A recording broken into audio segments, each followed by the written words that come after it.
Bonjour et bienvenue sur cette chaîne dédiée au concours de la fonction publique. Alors aujourd'hui, je vais aborder les concours de la Banque de France. Ces concours sont relativement peu connus et ça s'explique parce que la Banque de France est une entité indépendante de l'administration, elle ne dépend pas d'un ministère, elle a un statut spécial, ce qu'on appelle un statut sui generis. Et comme elle a ce statut spécial, eh bien ces concours ne sont pas affichés sur les sites de l'administration. Tu peux trouver bien sûr toute l'information sur le site de la Banque de France, encore faut-il penser à y aller. Et pourtant, les concours de la Banque de France sont vraiment intéressants. Je vais essayer là de t'en présenter les spécificités. On a 3 concours. Un concours d'assistant à partir du Bac+2, un concours de cadre à partir du Bac+3, et un concours de cadre de direction à partir du Bac+5. Alors la Banque de France, elle fait quand même preuve d'une certaine transparence parce que contrairement à beaucoup de concours sur lesquels il est difficile de savoir combien on va gagner, eh bien, elle affiche les salaires. Et là, tu vas voir la différence entre les concours.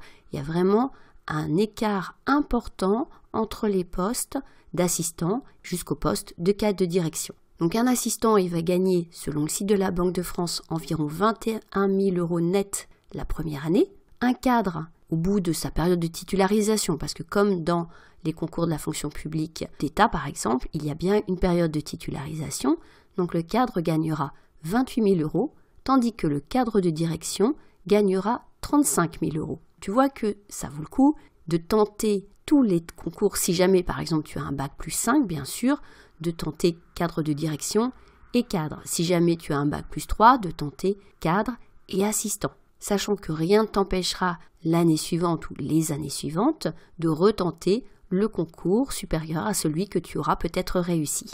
Maintenant, pour réussir ces concours, évidemment, il y a des épreuves écrites, il y a des épreuves orales. Il y a même d'ailleurs dans le concours d'assistant et le concours de cadre une présélection avec un test qui se fait à distance. Il faut pour s'y préparer regarder des ouvrages sur les tests qu'on appelle psychotechniques. Les épreuves d'admissibilité, il y en a 2 pour chaque concours. Il y a à chaque fois une note de synthèse et qui a une spécificité parce que on va te poser des questions. Donc il faudra répondre à chacune des questions. Il ne s'agit pas de s'appuyer sur ces questions pour faire une note, il s'agit bien de répondre à chacune des questions. Et puis il y a une épreuve de spécialité. Ce qui est intéressant, c'est que la nature des épreuves n'est pas limitée à l'économie. On peut entrer à la Banque de France sans être économiste, sans avoir particulièrement fait un cursus en économie. En effet, par exemple, pour le concours de cadre, on l'a dit donc, tu as une note sur dossier et puis tu as un QCM d'anglais. Pour le concours de cadre de direction, tu as une note sur dossier. Donc bien sûr, comme toutes les notes sur dossier, il n'y a pas de connaissances particulières à avoir sur le sujet au préalable. Et tu as une épreuve de spécialisation, mais tu as du choix. Une dissertation d'économie, mais aussi une étude de cas juridique, une épreuve de mathématiques et statistiques et une étude de cas en stratégie d'entreprise. Donc tu vois que tu peux tenter le concours alors même que tu n'es pas économiste. Maintenant, rentrer à la Banque de France, ça veut dire effectivement travailler sur des sujets qui sont économiques. Même si tu es juriste à la Banque de France, tu seras juriste dans le domaine bancaire et financier. Ce qui est très particulier dans les concours de la Banque de France, c'est le poids donné à l'oral. Par exemple, pour le concours de cadre, l'oral est coefficient 12, alors qu'il est coefficient 4 pour l'écrit. Et ça vaut pour les 3 concours. D'une manière générale, les cartes sont entièrement rebattues à l'oral. Tu me diras, ça ne change pas grand-chose parce que tu n'as pas tes notes d'écrit quand tu passes l'oral. Oui, mais tu peux te rendre compte que tu n'es pas admis au final alors que tu avais une excellente note à l'écrit, tout simplement parce que ton oral ne se sera pas bien passé. Donc il faut bien préparer l'oral, bien travailler sur tes motivations parce que à l'oral, ce que le jury va essayer de savoir, c'est si tu connais la Banque de France, si tu n'es pas là un peu par hasard, on dit parfois en touriste, même s'il est rare de faire du tourisme dans les concours, mais en tout cas, si tu as une véritable motivation pour rentrer à la Banque de France, parce que après le concours, tu vas être formé, on y reviendra après, et donc on ne va pas investir en formation sur des personnes qui risquent de partir relativement vite. Donc, il y a une véritable recherche par les membres du jury de la motivation des candidats. Alors se montrer motivé, c'est bien, encore faut-il connaître les métiers de la Banque de France, au moins dans les grandes lignes, pour pouvoir expliquer pourquoi on est motivé. Alors ces métiers, ils sont très variés. Tu as d'abord des métiers qui sont au siège, donc à Paris, mais aussi dans les succursales. Et des succursales, il y en a dans toute la France. Alors attention, les postes en succursale ne sont pas les plus nombreux. Au siège, tu as des postes dans le domaine de la politique monétaire, même si bien sûr elle est chapeautée par la BCE, mais néanmoins des postes qui touchent à la politique monétaire ou dans des services d'études économiques. La Banque de France a même une salle des marchés qui gère les opérations du Trésor. Et puis on l'a dit, il y a aussi des postes dans le domaine juridique. Dans les succursales, tu peux, à la sortie du concours, par exemple la sortie du concours de cadre, être adjoint du directeur dans une succursale ou sur une grosse succursale. Tu seras peut-être chef du service de cotation des entreprises. Donc la cotation des entreprises, c'est donc une cotation qui est faite par la Banque de France et donc le métier, quand tu cotes les entreprises, revient en fait à de l'analyse financière. Si tu veux te rendre compte de la diversité des postes, tu peux aller voir la liste des postes qui ont été offerts à la sortie du concours pour le concours de cadre en 2021. Elle est en ligne au moment où je te parle, j'espère qu'elle va y rester parce que c'est très intéressant de voir ces postes. Alors maintenant, ça peut faire un peu peur parce que tu vois des postes comme contrôleur de collatéral de politique monétaire, chargé d'études sur les infrastructures de marché et bien sûr contrôleur bancaire ou des assurances, donc des postes qui requièrent une véritable expertise. Ces postes de contrôleur bancaire et d'assurance, c'est donc les postes offerts à l'autorité de contrôle prudentiel et de résolution. Ce sont des postes qui sont véritablement techniques, qui demandent un apprentissage et ce n'est pas quelque chose que tu vas apprendre pendant tes études puisque le contrôle prudentiel, il est fait à la Banque de France et pas ailleurs. Donc ce sont des formations maison qui vont être proposées pendant ta prise de poste.